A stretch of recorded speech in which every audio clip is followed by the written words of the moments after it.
Everyone, आज के session में हम एक महत्वपूर्ण थ्योरम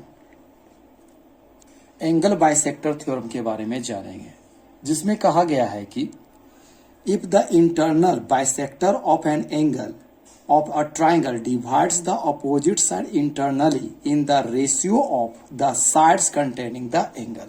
अर्थात इसमें कहा गया है कि ए बी सी एक क्या है, ट्राइंगल है, जिसमें एडी जो है इस एंगल ए को क्या करता है, बाइसेक्ट करता है।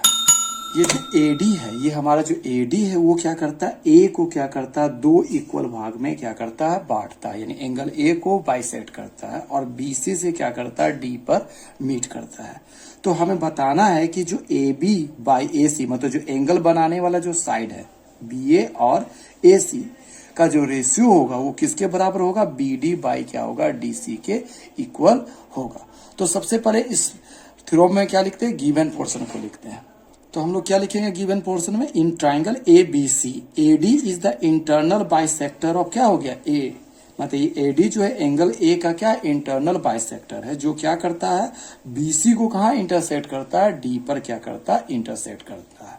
तो हमें रिक्वायर्ड टू प्रूव करना है कि क्या रिक्वायर्ड टू प्रूव करना है कि ए बी बाई जो ए सी होगा हमारा, जो ए बी अपॉन क्या है ए सी, वो किसके इक्वल होगा, हमारा बी डी बाई क्या होगा, डी सी के इक्वल होगा। ये B D by D C के इक्वल होगा। यही हमारा एंगल बाइसेक्टर थ्योरम करता है। तो इसके लिए हम लोगों को सबसे पहले क्या करना पड़ेगा, एक कंस्ट्रक्शन करना पड़ेगा, ठीक है ना। तो इसमें हमको क्या कंस्ट्रक्शन करना पड़ेगा, जो सी है वो किसके पैरेलल लेना पड़ेगा, डी ए के। तो मान लेते ये हमारा जो लाइन है सी है वो क्या है, डी ए के क्या है, पैरेलल है, ठीक है ना। ये जो सी है वो किसके पैरेलल खींचा, डी ए के पैरेलल खींचा, और बी ए को क्या करेंगे, प्रोड्यूस करेंगे, कहां तक, ई तक। तो हम लोग ने क्या किया, इस बी ए को कहां तक किया, ई तक प्रोड्यूस किया। तो ये हमारा पूरा कंस्ट्रक्शन हुआ, ठीक है ना। अब इसमें प्रूफ भाग में जाएंगे। तो इसमें अगर आप देखें तो क्या हो रहा है, ये जो डीए है हमारा क्या है, सी के पैरेलल है। यहाँ जो सबसे पहला भाग होगा डीए जो है हमारा सी के पैरेलल है, और इसको एसी क्या करता है, इंटरसेक्ट करता है। तो दिख रहा है, अगर हम लोग जानते हैं कि अगर ये कोई दो पैरेलल लाइन है, इसको कोई लाइन इंटरसेक्ट करता है, तो ये एंगल इस एंगल के क्या होता है, इक्वल होता है। ये जेड जैसा जो कंस्ट्रक्शन बन रहा है, ठीक है ना। तो ये एंगल हमारा इस एंगल के इक्वल होता है, जिसको हम लोग क्या कहते हैं, अल्टरनेट एंगल। तो यहाँ जो ये एंगल 1 है वो किसके इक्वल होगा, हमारा एंगल क्या हो जाएगा, 2 के इक्वल होगा, ठीक है ना। तो हम इसी को लिखेंगे। तो हम लोगों ने क्या लिखा, एंगल 1 जो होगा हमारा एंगल 2 के इक्वल हुआ, क्योंकि ये क्या हमारा अल्टरनेट एंगल है। इसे हम लोग क्या माने, इक्वेशन 1। उसी प्रकार अगर डीए जो है किसके पैरेलल है, सी के पैरेलल है, और इसको बी क्या करता है, इंटरसेक्ट करता है। तो जैसे हम लोग ये भी जानते हैं, अगर ये पैरेलल लाइन है, इसको कोई लाइन इंटरसेक्ट किया, तो ये जो एंगल होता है इस एंगल के क्या होता है, इक्वल होता है। तो इस प्रकार ये जो एंगल होगा हमारा, ये एंगल जो होगा हमारा इस एंगल के क्या होगा, इक्वल होगा। तो अगर हम इसको एंगल 3 माने, तो एंगल 3 किसके इक्वल होगा, एंगल 4, और इस एंगल को हम लोग क्या कहते हैं, क्रॉसपॉन्डिंग एंगल कहते हैं। तो हम लोगों ने यहाँ क्या लिखा, एंगल 3 जो है, ये एंगल 3 किसके बराबर, एंगल 4 के बराबर है, क्योंकि ये हमारा क्रॉसपॉन्डिंग एंगल है। और इससे हम लोग क्या मानेंगे, इक्वेशन 2। बट हम लोग क्या बोला गया है कि एडी जो है ये क्या कर रहा है, एंगल ए को क्या कर रहा है, बाइसेक्ट कर रहा है, इसलिए एंगल 3 जो होगा हमारा एंगल 1 के इक्वल होगा। किंतु दिया हुआ क्या था, एंगल 3 जो है हमारा क्या है, एंगल 1 के बराबर है, जिससे हम लोगों ने क्या मान लिया, इक्वेशन क्या माना, 3 मान लिया। अब फ्रॉम 1 to 3 से देखें तो हम लोग को क्या दिख रहा है, एंगल 1 किसके बराबर, एंगल 2 के बराबर है, और एंगल 3 किसके बराबर है, एंगल 4 के बराबर है। लेकिन एंगल 1 जो है हमारा एंगल 3 के बराबर है, इसलिए ये जो एंगल 2 होगा वो हमारे 4 के बराबर। ऐसे समझिए, देखिए 3 जो है हमारा 1 के बराबर है, किंतु 1 जो है वो हमारा 2 के बराबर, और 3 किसके बराबर है, 4 के बराबर। क्योंकि ये दोनों बराबर है, इसलिए 4 और 2 भी क्या होगा, हमारा इक्वल हो जाएगा। तो फ्रॉम 1, 2 और 3 से हम लोग क्या देखते हैं कि ये जो हमारा जो हो जाएगा एंगल जो 2 होगा वो किसके इक्वल हो जाएगा, 2 इज इक्वल टू क्या हो जाएगा, एंगल 4 के इक्वल हो जाएगा। लेकिन ये कौन सा ट्राइंगल है, ए सी ई। और हम लोग जानते हैं कि अगर किसी ट्राइंगल, मान लेते ये एक ट्राइंगल है जिसमें ये एंगल जो है इस एंगल के इक्वल है। हम लोगों ने 9th क्लास में जाना था, अगर किसी ट्राइंगल में अगर 2 एंगल इक्वल है तो इसका अपोजिट साइड, इसका अपोजिट साइड ये और इसका अपोजिट साइड ये क्या होता है, इक्वल होता है। तो इसी प्रॉपर्टीज का हम लोग यहाँ उपयोग करेंगे।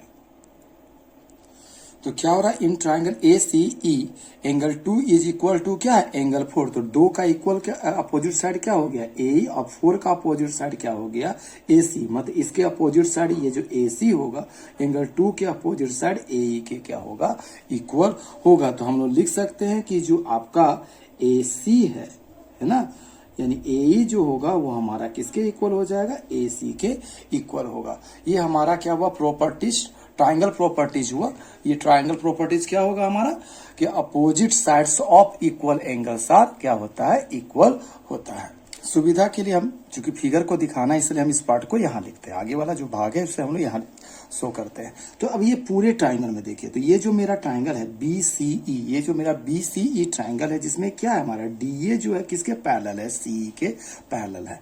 तो हम लोग जानते हैं कि अगर ये कोई ट्राइंगल है, ये मेरा क्या है, एक ट्राइंगल है जिसमें ये साइड इस साइड के क्या है, पैरेलल है। तो हमारा बीपीटी क्या बोलता है कि दिस बाय दिस पोर्शन जो होगा, ये दिस बाय दिस पोर्शन के इक्वल होगा। मतलब अगर ये मेरा ए बी सी एक ट्राइंगल है जिसमें जो डी है वो किसके पैरेलल है, बी सी के पैरेलल है, तो ए डी बाय जो डी बी होगा वो क्या होगा हमारा, ए बाय ई सी के इक्वल हो जाता है। इनका रेशियो इस रेशियो के क्या होता है, इक्वल होता है, जिसे हम लोग क्या कहते हैं, बीपीटी थ्योरम या थेल्स थ्योरम कहते हैं। तो हम उसी भाग को लिखते हैं।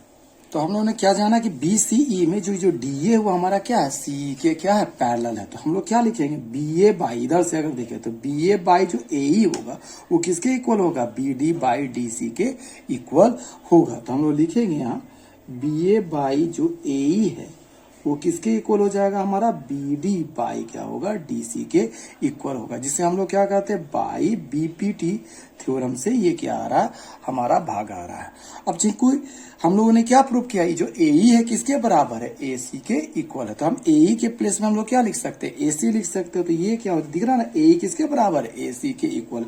तो हम इस ए ई के प्लेस में क्या लिख सकते हैं, ए सी लिख सकते हो। तो ये बी ए बाई जो होगा ए ई के प्लेस में हम लोगों ने क्या लिखा, ए सी किसके इक्वल हो जाएगा, बी डी बाई क्या होगा, डी सी के इक्वल होगा। तो यही हमारा क्या हो गया, प्रूफ हो गया। और जिसे हम लोग क्या कहते हैं, एंगल बाइसेक्टर थ्योरम कहते हैं। यानी अगर किसी ट्राइंगल में अगर किसी एंगल का बाइसेक्टर अपोजिट साइड से इंटरसेक्ट कर रहा है तो उनके जो एंगल बनाने वाले जो साइड का जो रेशियो होगा, यानी बी ए बाई जो ए सी होगा, वो जो अपोजिट साइड को इंटरसेक्ट करा उसके रेशियो के क्या होगा, इक्वल होगा, यानी B D by D C के इक्वल होगा। और ये ऐसा थ्योरम है जो अक्सर क्या होता है, एग्जाम में पूछा ही जाता। अब हम इससे संबंधित कुछ क्वेश्चन को देख लेते हैं।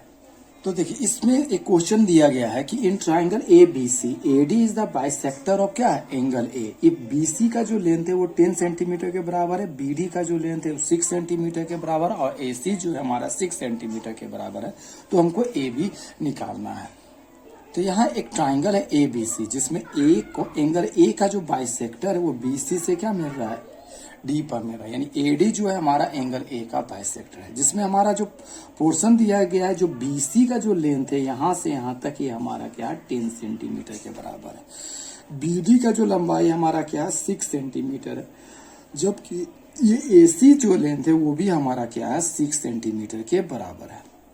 तो हमको इस ए बी का वैल्यू निकालना है। और ये जो ए डी है हमारा, ये एंगल ए को क्या करता है, बाइसेक्ट करता है। तो सबसे पहले हम लोग जानते हैं, अभी हम लोग ने जो एंगल बाइसेक्टर थ्योरम पढ़ा, जिसमें हम लोग क्या देखा, अगर किसी ट्राइंगल में अगर किसी एंगल का बाइसेक्टर अगर अपोजिट साइड से इंटरसेक्ट कर रहा है, तो हम लोग ने जाना कि ए बी बाई जो ए सी होगा वो किसके बराबर होता है, B D by D C. यानी दिस बाई दिस जो होगा वो B D by D C के इक्वल होगा। तो यहाँ पर हमारा बी सी दिया गया और बी डी दिया गया, तो हमारा डी सी जो है इजिली निकाल सकते हैं। तो डी सी इक्वल टू क्या लिखेंगे, यहाँ पर अगर हम सॉल्यूशन में जाए तो डी सी इक्वल टू हम लोग लिखेंगे बी सी माइनस क्या लिखना पड़ेगा, बी डी। ये बी सी में से क्या माइनस होगा, बी डी माइनस होगा। तो बी सी के प्लेस में हम लोग को क्या लिखेंगे 10 माइनस, और बी डी के प्लेस में 6, तो ये हमारा आ जाएगा 4 सेंटीमीटर के इक्वल होगा। अब इन ट्राइंगल ए बी सी में देखे, ए डी क्या है, बाइसेक्ट किसको करता है, एंगल ए को। ये जो ए डी हमारा क्या है, बाइसेक्टर ऑफ क्या है, एंगल ए है। तो हम लोग लिख सकते हैं ए बी बाई जो ए सी होगा, यानी ए बी अपॉन क्या हो गया, ए सी किसके इक्वल होगा, B D by D C के क्या होगा, इक्वल होगा। यानी B D by D C के क्या हो जाएगा, इक्वल हो जाएगा। अब ए बी का वैल्यू तो हमें निकालना, तो ए बी के प्लेस में हम लोग क्या लिखेंगे, ए बी ही लिखेंगे। और ए सी कितने के बराबर है, 6 के बराबर है। BD जो अगेन हमारा क्या है 6 के बराबर, और DC का जो वैल्यू जो अभी हम लोगों ने लाया था वो कितने के बराबर था, ये 4 सेंटीमीटर के इक्वल। तो DC के प्लेस में हम लोग क्या लिख सकते हैं, 4 लिख सकते हैं, ठीक है ना। अब इसको क्रॉस मल्टीप्लीकेशन करें तो क्या आ जाएगा, 4 इंटू जो होगा AB वो किसके इक्वल हो जाएगा, हमारा 6 6 36 के इक्वल हो जाएगा। यानी AB इज इक्वल टू क्या आएगा 36/4। ऐसे हम लोग काटेंगे तो ये क्या आ जाएगा 9 बार में आ जाएगा, यानी AB इज इक्वल टू क्या आएगा 9 सेंटीमीटर होगा। तो इस प्रकार हम लोगों ने क्या किया, AB के वैल्यू को फाइंड आउट कर दिया। तो इस प्रकार का क्वेश्चन जो होता है एग्जाम में पूछे जाते हैं। अगर हमारा यह प्रयास आपको अच्छा लगा हो और हमारे चैनल पर आप नए हो तो निसंकोच हमारे चैनल को सब्सक्राइब करें और एक लाइक तो जरूर करें। Thank you.